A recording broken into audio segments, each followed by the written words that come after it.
Assalamualaikum warahmatullahi wabarakatuh. Uh, Today, I would like to present about general term and mass term. Okay, before I present my presentation, let me to introduce myself. My name is Nadia Prasetyo from English Department Pascasarjana UMS. Then the first is introduction. General term and mass term are to be distinguished from proper names and definite descriptions in the in that general term and mass term typically do not denote or pick out just one individual.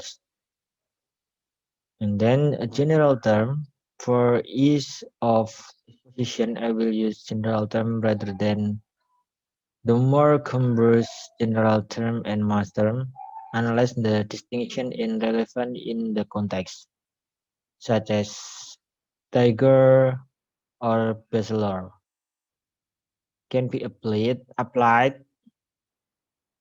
truly to a large number of different but similar individuals.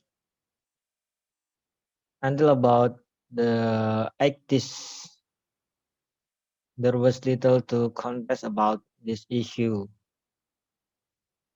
The answer seemed obvious and indisputable, and except for some fuzzy detail, frankly, there was not much disagreement about it. And then in the second is the traditional description theory. The traditional answer to the question of how a general term gathered its extension was simple, clear, and elegant. With every general term, there is associated an intention, and it is the intention that determines the extension.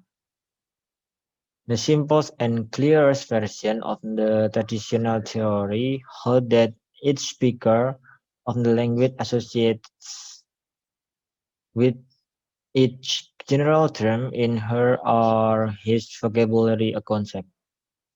This concept is a list of or combination of properties and features that represent the necessary and sufficient condition.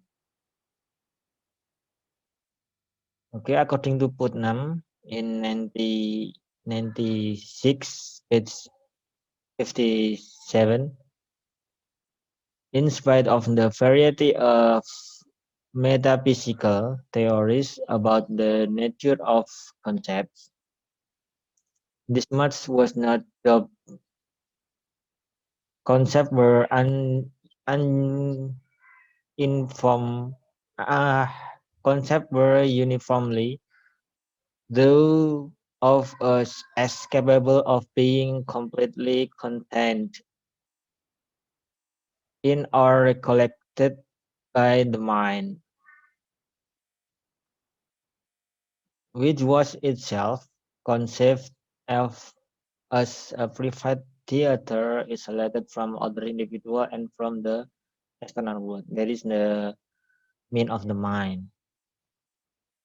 It was also taken for granted by almost all philosophers in the tradition that the idea in the mind, or the possession or recollection of the idea by the mind,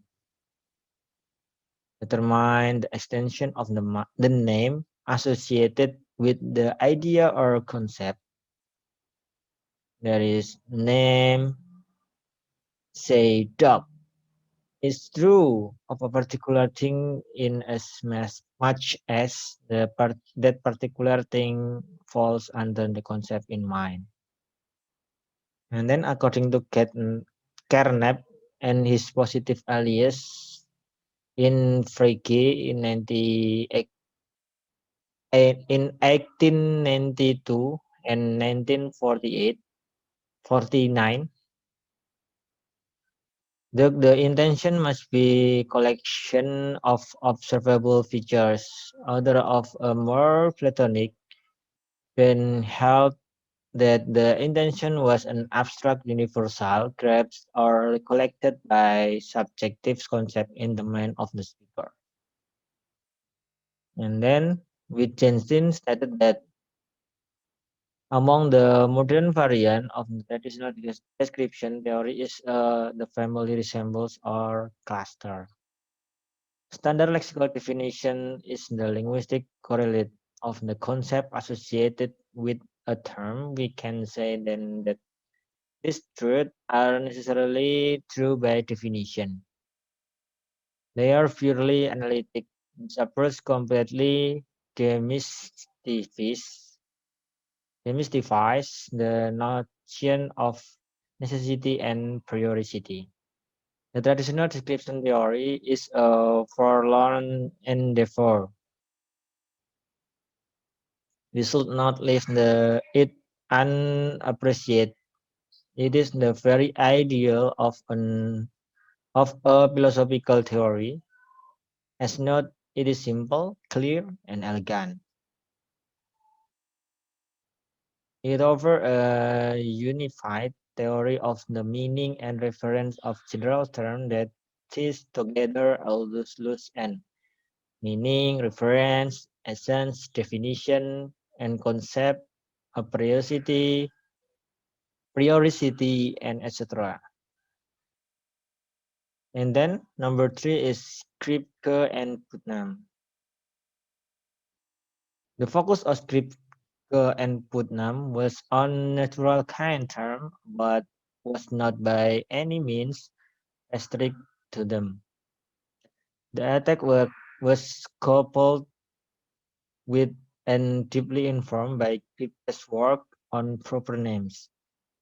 Both Both Kripke and Putnam argued that natural kind terms are like names, which designate whose extension are not gathered by concepts that represent necessary and sufficient condition. Description of the sort supposed by the traditional description theory are typically non-rigid, like the inventor of bifocals. Although, according to this new theory, descriptive concepts have a role to play. The reference of natural kind term and many other general terms is not mediated by concepts. For this reason, the revolutionary theory of Kripke and Putnam is usually called the direct reference theory. And then, according to Putnam, claim that all general and mass terms tend to be like natural kind terms, with the possible exception of what he called one criterion terms such as bachelor and hunter, one who hunts. And then, according to Putnam, so effectively pointed out many of the concepts that we associate with natural kind terms are not uniquely identifying, even when treated as cluster and are partly or entirely erroneous.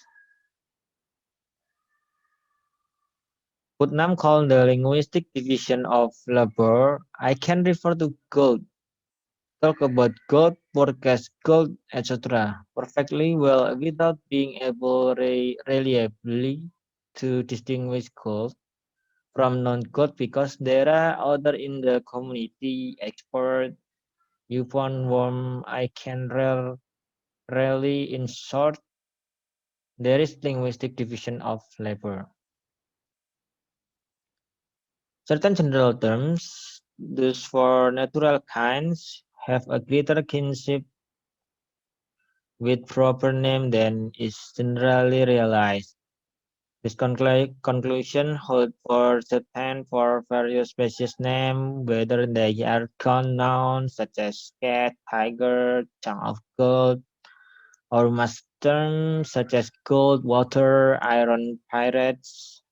It also applies to certain terms for natural phenomena such as heat, light, sound, lighting, and presumably suitable elaborate to corresponding adjective is there is hot, loud, and red. Is according to critical.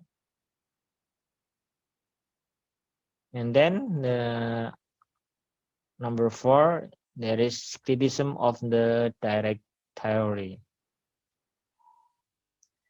The crypto or Putnam account of general term have focused primarily on four areas. The first is the direct theory is not unfit. Even its proponent claim that it applies to only many or most general terms. And then the second one, difficulty in understanding how term could get directly attached to extension without using description in a way reminiscent of the traditional theory. This is the QA problem. And the third is the difficulty of clarifying what the notion of rigid designation is when applied to general term. And the last number four is the fact that most natural kind terms do not refer to a kind with a unique underlying trait.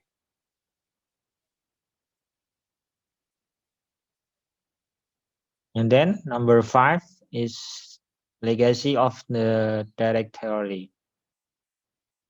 Despite Despite the fact that the direct reference theory of Kripke and Putnam is displaced by fatal problems, it has fundamentally changed the philosophy of language. The traditional description theory has been deposed and is no longer a live option.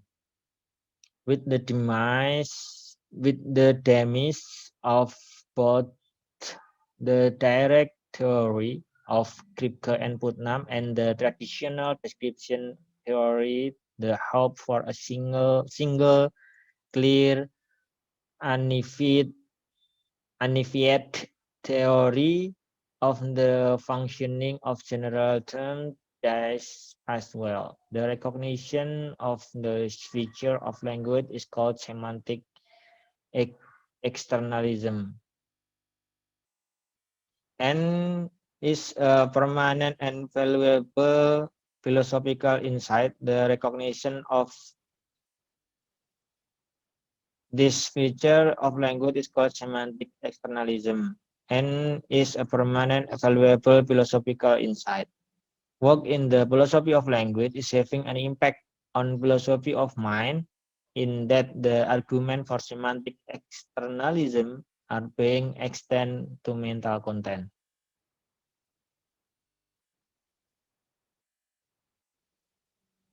Inspired by the work of Kripke and Putnam, philosophers such as Taylor Burke and John McDowell have demonstrated that externalism not only features in the meaning of all general terms, but applies to the supposed internal and private content of your minds as well. Not only linguistic meaning, not in the head, but our those and their content are not in the head either. Externalism applies to those and their content.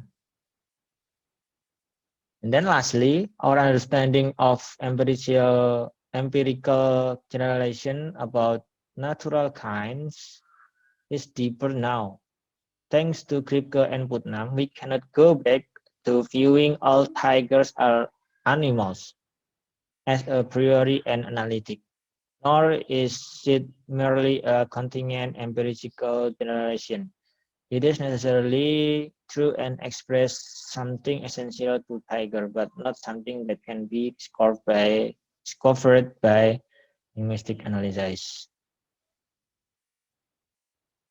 Okay, I think enough for my presentation. Thank you for your attention. Wassalamualaikum warahmatullahi wabarakatuh.